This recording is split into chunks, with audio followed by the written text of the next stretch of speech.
Nosotros queremos una migración ordenada, legal, que es lo ideal para el que quiera migrar. Todo el mundo tiene derecho a migrar.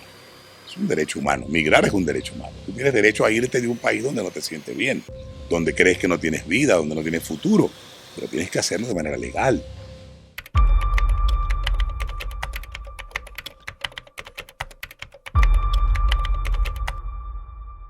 Precisamente, pues en las noticias, en estos casos de naufragios donde hay desaparecidos, lamentablemente muertes e incluso de menores de edad, pero precisamente en medio de estas circunstancias, en la lancha del 21 de octubre de 2023, usted me mencionaba que de las 42 personas, hasta el momento no hay señales de ninguna.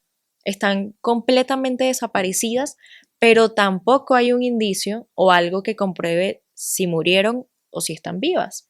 Es así, exactamente así es.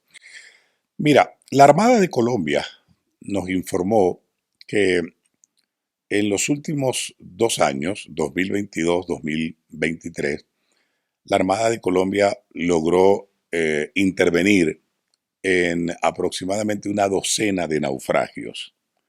Una docena de naufragios. Es decir, ¿qué ocurre? Una lancha zozobra, se voltea, ¿verdad?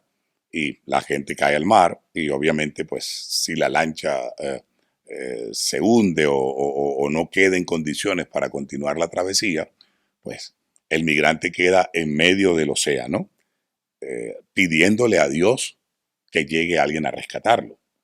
Y por fortuna, en al menos 12 ocasiones ha llegado la Armada de Colombia.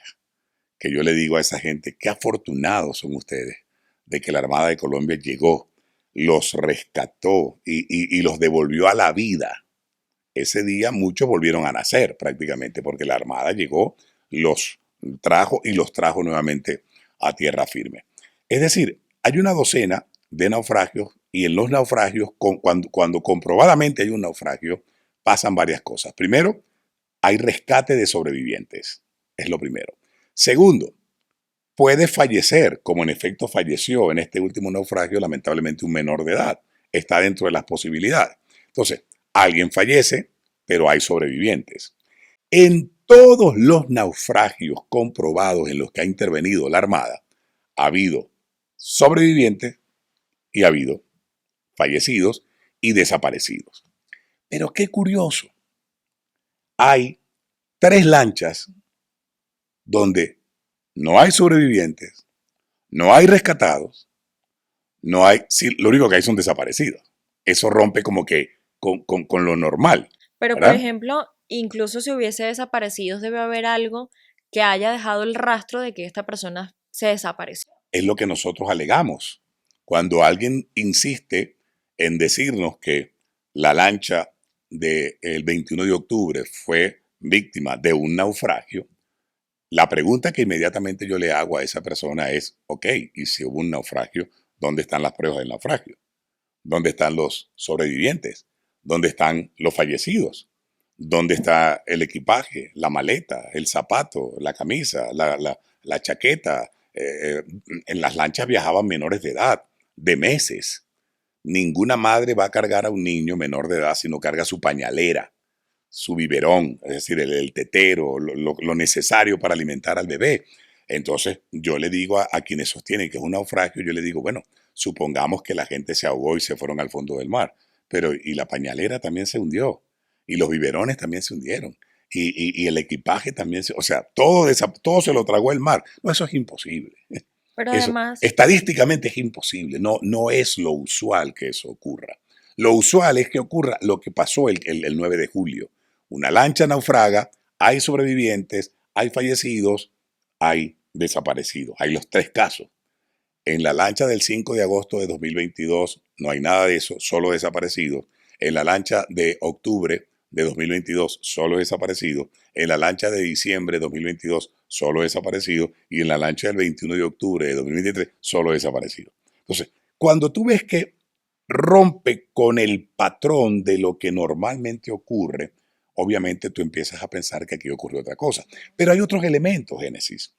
Hicimos una investigación de los teléfonos celulares de los desaparecidos el 21 de octubre. Hicimos una investigación profunda, le pagamos a una agencia de investigación para que hiciera la traza de todos los teléfonos celulares que tenían. ¿Y qué encontramos? Encontramos con que la lancha desapareció el 21 de octubre de 2023, pero el 15 de noviembre habían teléfonos celulares operativos, 3 semanas después. Y las redes sociales de los desaparecidos en noviembre estaban activas. El WhatsApp, el Facebook, el Instagram, el En TikTok. ese periodo, algunos de los familiares pudieron conversar a No, través de... no pudieron conversar, pero tú sabes que los que tenemos un smartphone sabemos que los smartphones son muy chismosos. El WhatsApp es muy chismoso. El WhatsApp me dice a mí cuándo fue la última vez que tú te conectaste. Entonces, si tú estás desaparecida y yo reviso el WhatsApp y tu WhatsApp me dice que te conectaste hace una hora, ¿cómo que te conectaste hace una hora si tú tienes 3 semanas desaparecida?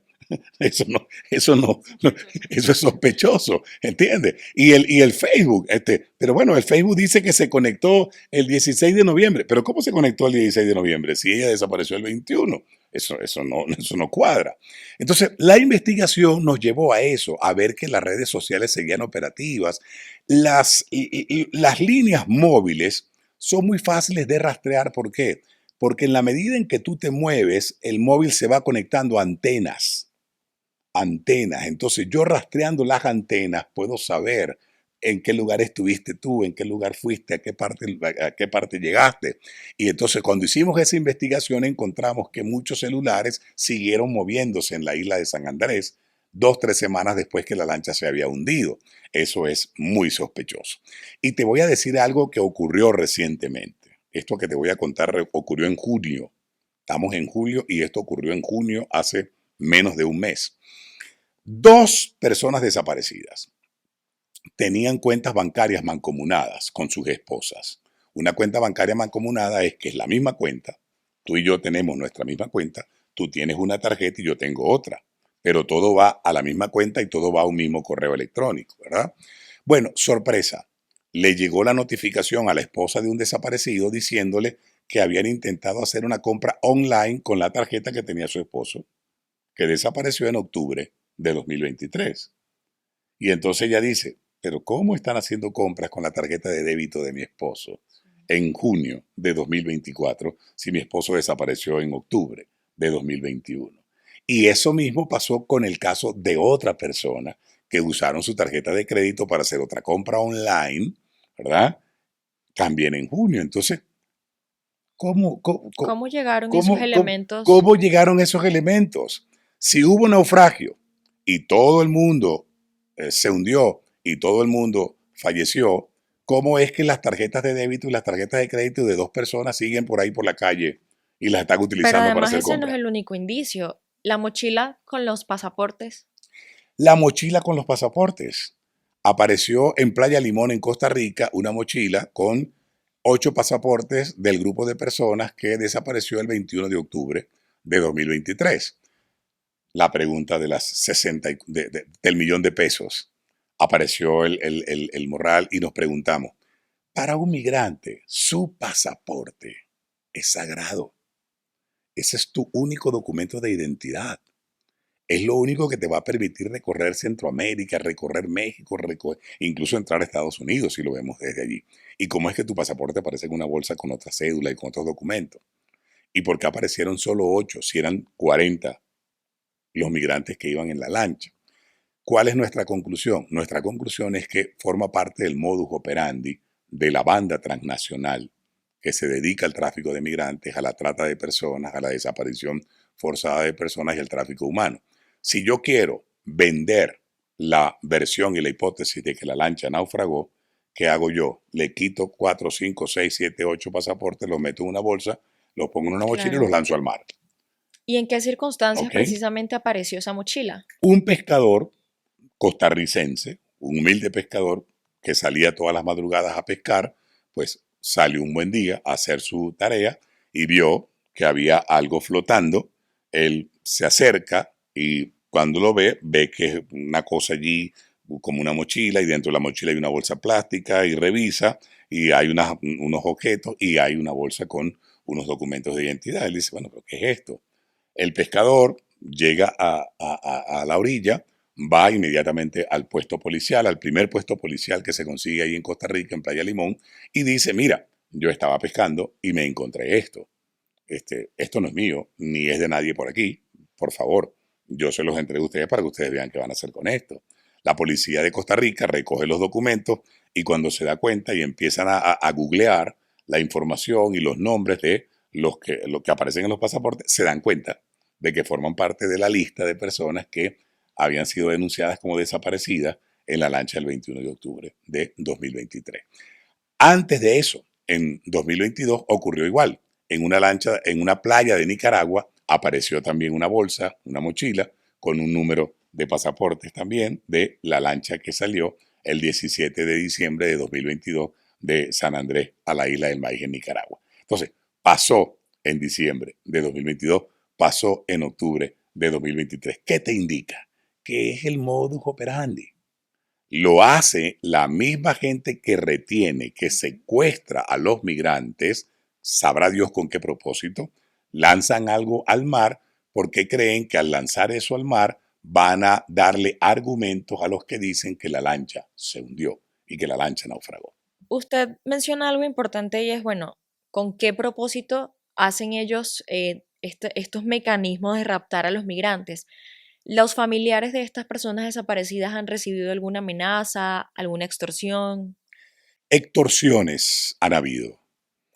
Algunas familias intentaron ser extorsionadas. Bueno, algunas fueron extorsionadas porque cuando ya tú pagas dinero, cuando logras Es pagar dinero, extorsión. la extorsión en efecto se concreta, así es.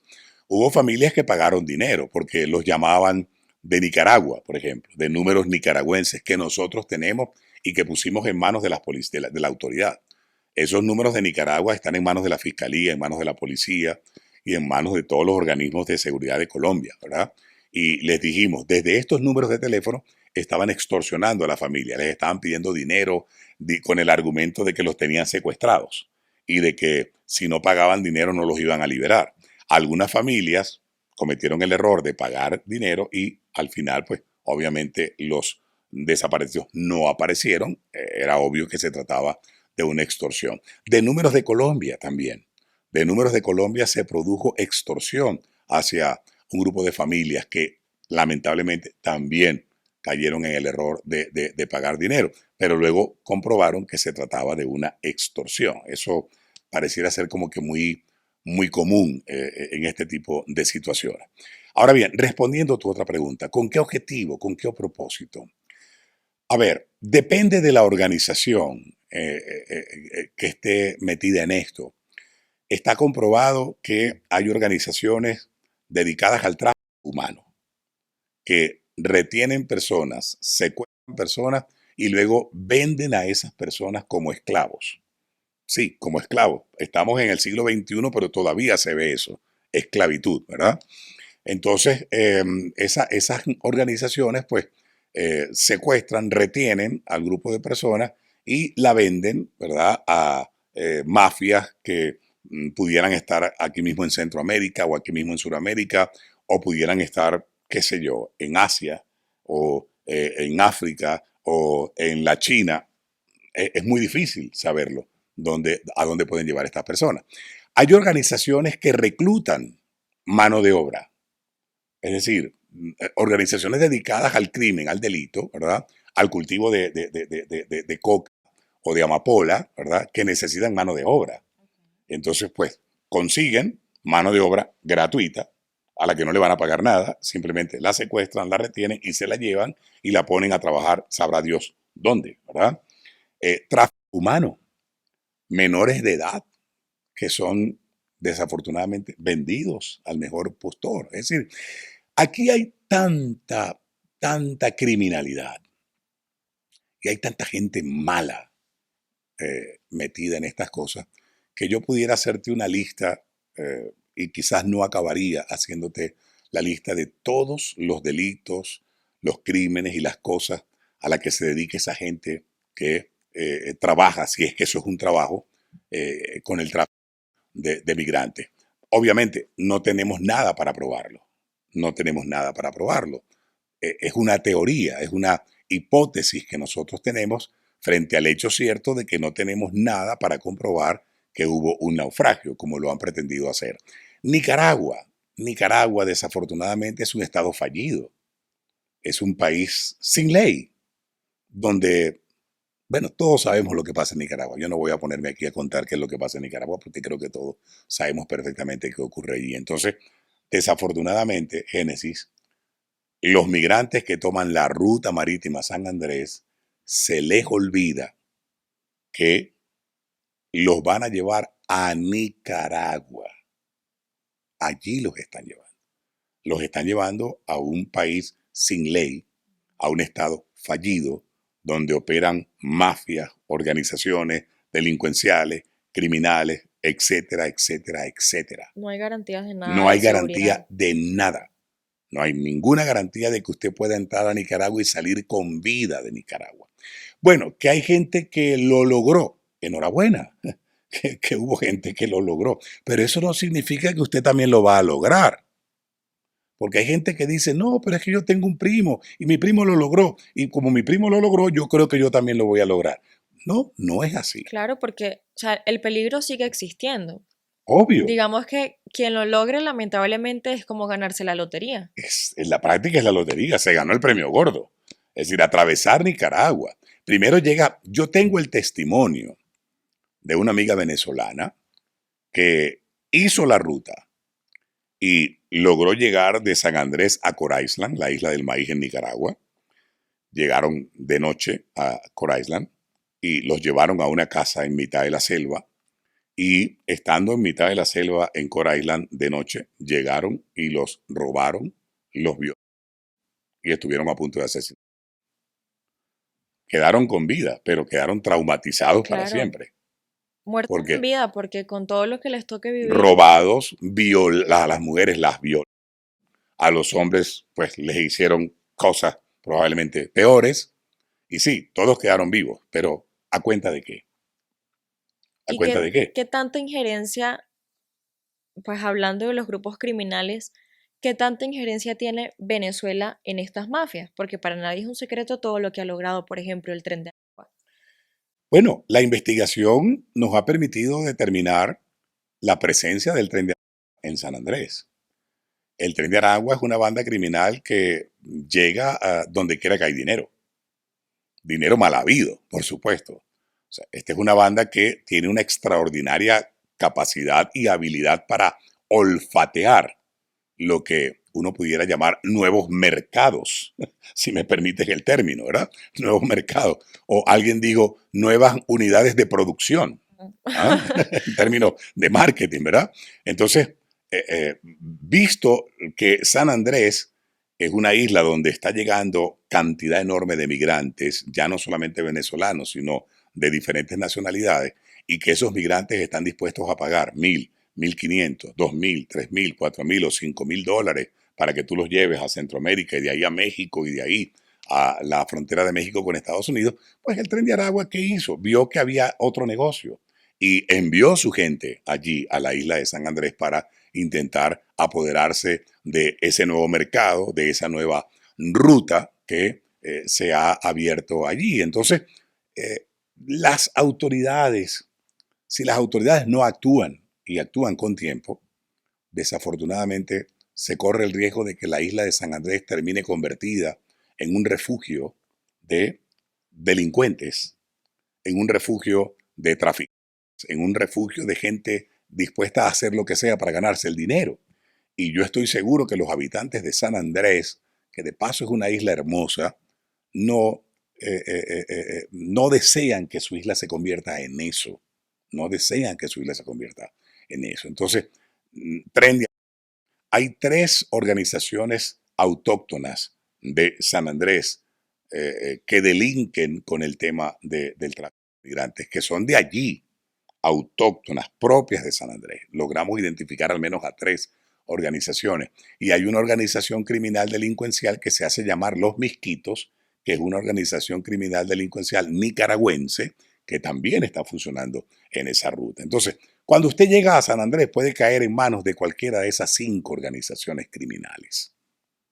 Por eso, olvídese de la ruta VIP. Y me imagino que debe haber una, digamos, una vinculación o un trato entre estas bandas, porque si son muchas y se están debatiendo, digamos, la misma actividad criminal, para que no exista esa guerra o esa disputa entre estas bandas, pues debe haber un acuerdo entre ambas, ¿no? Seguramente se dividen el territorio, se dividen el negocio, se dividen la ruta, se dividen los embarcaderos. De pronto, bueno, tú sales por allá, yo salgo por aquí, el otro sale por allá. Se turnan, el martes sales tú, el miércoles salgo yo, el jueves sale el otro, qué sé yo, qué puede estar pasando allí. Lo cierto es que alguien tiene que ponerle el cascabel al gato. Alguien tiene que ponerle el cascabel al gato. Es decir, no podemos hacernos de la vista gorda frente a lo que está ocurriendo. La migración, que comenzó con una migración venezolana producto de una crisis política, económica y social en Venezuela, hay 8 millones de venezolanos que salieron huyendo. Estos 8 millones de venezolanos no salieron a hacer turismo. No fue que fueron por el mundo a hacer turismo. No hay 3 millones de venezolanos en Colombia haciendo turismo en Colombia. No, hay 3 millones de migrantes venezolanos en Colombia que se vinieron huyendo de allá, de una crisis que había en Venezuela.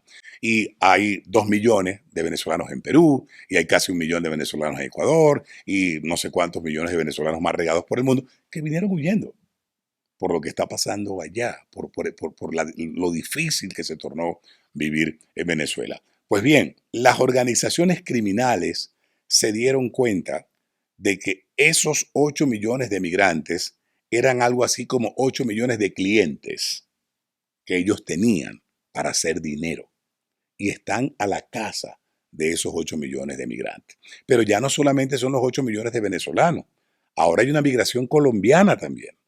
Hay colombianos saliendo de Colombia por la selva del Darién y también por la isla de San Andrés. Ecuatorianos saliendo por la selva del Darién y saliendo por la isla de San Andrés. Y dentro de poco habrá peruanos y bolivianos y qué sé yo, saliendo por esa ruta también. Está en crisis, así es. Y ya te das cuenta que ya no solamente son latinoamericanos, ahora están llegando chinos, asiáticos, africanos, ¿verdad? Porque alguien les dijo, yo logré llegar a Estados Unidos por allí y si yo lo hice, ¿por qué no lo vas a hacer tú también?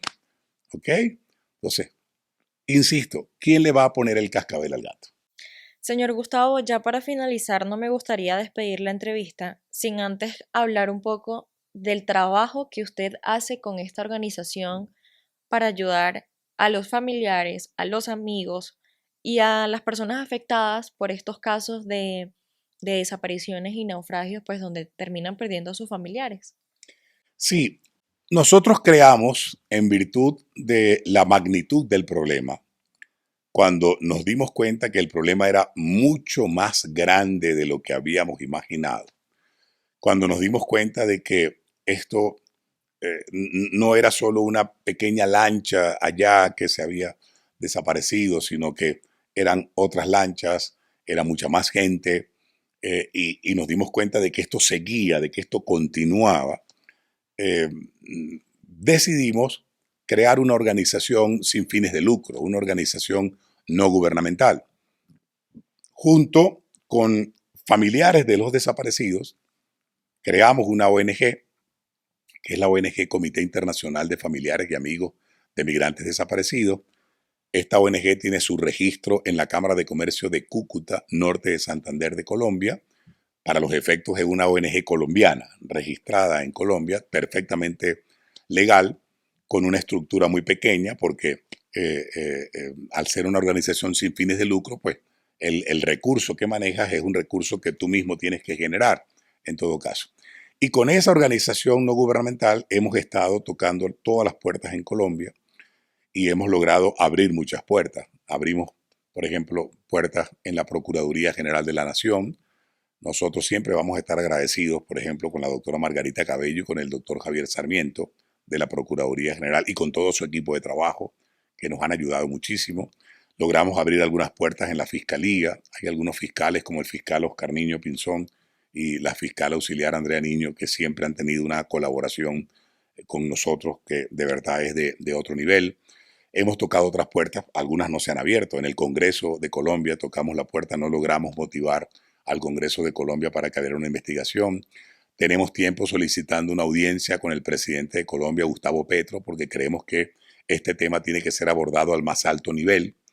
Nos hemos reunido con la Organización Internacional de Migrantes, con ACNUR, con la ONU y con muchas organizaciones no gubernamentales en Colombia con quienes hemos compartido información y hemos desplegado un trabajo que nos ha permitido llegar bastante lejos, pero obviamente todavía no hemos llegado al objetivo final, que es encontrar a, a los desaparecidos, que es lo que realmente requerimos al final.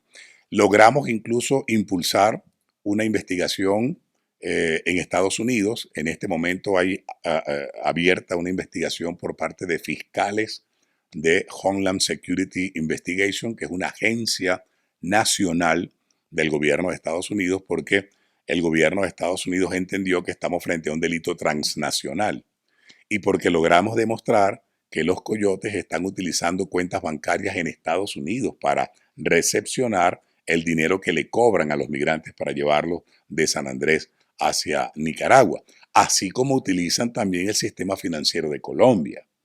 Es decir, ellos usan bancos colombianos para recibir depósitos y transferencias producto de ese delito. Y utilizan bancos de Estados Unidos para recibir depósitos y transferencias de ese delito.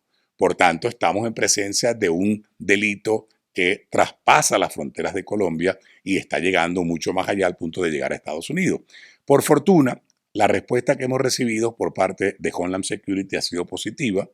Hay una averiguación abierta y ya tocamos incluso la puerta del Congreso de Estados Unidos. Vamos a tener en breve, en las próximas semanas, una reunión con congresistas de Estados Unidos, quienes han visto la gravedad y la magnitud de este asunto y nos han pedido información. Entonces, nuestro propósito ha sido fundamentalmente visibilizar el problema, hacer que Colombia conozca el problema, hacer que América Latina conozca el problema, hacer que todos los organismos internacionales conozcan el problema y hacer que el gobierno de Estados Unidos conozca el problema. ¿Para qué? Para que un delito transnacional y transcontinental requiere una solución también transnacional y que involucre a todos los continentes, a todos los países del mundo. Entonces, ese ha sido, digamos, nuestro trabajo. Ha sido muy duro, muy complicado. Lo hemos hecho prácticamente con las uñas. Nuestra ONG no recibe financiamiento de nadie. Nadie financia nuestra ONG, ningún gobierno, nada. Todo lo hacemos nosotros con las uñas, con lo poco que podemos, con lo que podemos. Pero afortunadamente tenemos ya 8 meses trabajando. Yo creo que hemos llegado lejos. Nos falta mucho camino por recorrer todavía, porque el propósito y el objetivo final de esta ONG no es otro que el de encontrar a los desaparecidos. Cuando encontremos a los desaparecidos, diremos, hemos cumplido la misión de la ONG. En tanto y en cuanto no aparezcan los desaparecidos, obviamente el trabajo de nuestra ONG va a continuar. Nuestra ONG tiene redes sociales, van a encontrar nuestra ONG en Instagram, en Facebook, en YouTube, en Twitter, ¿verdad? Tenemos un correo electrónico que es ongmibet@gmail.com. Tenemos también un número de teléfono que no sé si me permites que lo dé claro para que cualquier sí. información. El número 350-5338-896, 350-5338-896, ese número y el correo electrónico ongmibet@gmail.com. Por allí podemos recibir información, denuncias o cualquier elemento que la gente considere que puede servir para los efectos del trabajo que estamos desplegando. Señor Gustavo, usted mencionó algo que me llamó la atención y creo que es importante mencionarlo en medio de las investigaciones. ¿Cómo se dieron cuenta o cómo se dan cuenta las autoridades de los movimientos financieros que hacen estas organizaciones en otros países? A ver, cada vez que un migrante quiere llegar a Centroamérica o a Estados Unidos, tiene dos opciones. Una opción es llevarse el dinero él, el dinero que va a pagar. De aquí, por ejemplo, de San Andrés a la Isla del Maíz, te pueden cobrar $1,200, $1,500, que tienes que pagar. Lo puedes pagar en efectivo si lo cargas en efectivo. Pero al llegar a Nicaragua tienes que pagar para atravesar cada país. Llegaste a Nicaragua, si quieres ir de Nicaragua a Honduras, pagas. De Honduras a Guatemala, pagas. De Guatemala a México, pagas. Y cuando estás en México, para poder llegar allá a Ciudad Juárez o al Río Bravo, también tienes que pagar. O sea, es una cantidad de dinero enorme. No es recomendable cargar el dinero encima. ¿Por qué? Porque te roban y te dejan sin nada. Entonces, ¿qué hace la mayoría de la gente? Siempre tiene a alguien afuera, en Estados Unidos, en Colombia, en España o no sé dónde, que es el que va financiando las etapas del viaje y es el que va pagando y va haciendo los depósitos, las transferencias para que tú puedas seguir el viaje. ¿Qué logramos determinar? Que muchos de los coyotes tienen amigos o familias o ellos mismos tienen cuentas en Estados Unidos. Entonces te piden transferir a cuentas en Bank of America, en Wells Fargo o en cualquier banco de Estados Unidos, ¿verdad? ¿Qué ocurre? Que cuando tú recibes en tu cuenta de Bank of America $2,000, pero esos $2,000 son producto de un delito y el tráfico de migrantes es un delito, tú estás en problema. Y la autoridad norteamericana actúa. ¿Por qué? Porque esos $2,000 que ingresaron al sistema financiero de Estados Unidos son producto de ¿qué? De un delito. Es como que alguien te pague $2,000 por droga. Bueno, es un delito también. Y también depositan en bancos de Colombia, que no los voy a mencionar, pero bueno, en cualquier banco de Colombia también hacen transferencias por aquí, por allá, usan el NECI para recibir dinero. Todo eso lo logramos nosotros compilar con los familiares que tenían toda esa información, tenían los vouchers, los recibos, las transferencias, todo eso lo tenemos nosotros y los pusimos en manos de la Fiscalía de San Andrés, de la Fiscalía de Bogotá, de la Fiscalía de Bucaramanga, pero también lo entregamos a Estados Unidos, a Homeland Security, ¿verdad? Lo entregamos aquí a la DIJÍN, al SIJÍN, a la Policía Nacional. ¿Por qué? Porque ellos deben llegar a los dueños de cada una de esas cuentas bancarias en Colombia y decirle, usted recibió $1,000,000 tal día a tal hora y ese $1,000,000 que recibió usted en su cuenta era para un migrante que estaba saliendo del país de manera ilegal. Eso es un delito.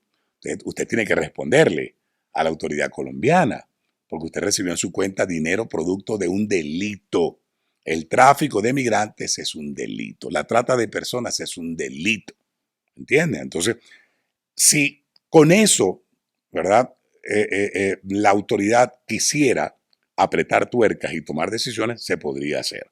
Y yo creo que las autoridades de Estados Unidos lo van a hacer, porque ya tienen suficiente información con relación a los receptores de esos dineros en cuentas norteamericanas que son dineros producto de un delito. Señor Gustavo, muchísimas gracias por acompañarnos. Para nosotros es un placer pues tenerlo y contar con esos análisis y esa información tan importante para transmitir a los migrantes, esperando volver a tenerlos con nosotros en algún momento. Y nada, muchísimas gracias, que Dios lo bendiga. No, yo estoy muy agradecido contigo, Génesis, con la oportunidad que me has dado de explicar todas estas cosas para que la gente sepa la magnitud de este gran problema que está pasando con los migrantes desaparecidos. Y agradecerte a ti y a tu equipo porque siempre que hemos solicitado el apoyo de ustedes, siempre hemos contado con las puertas abiertas. Así que 1,000,000 de gracias y ojalá que la próxima vez que nos veamos sea para darte la buena noticia de que encontramos a los migrantes desaparecidos. Amén, que así sea. Amén.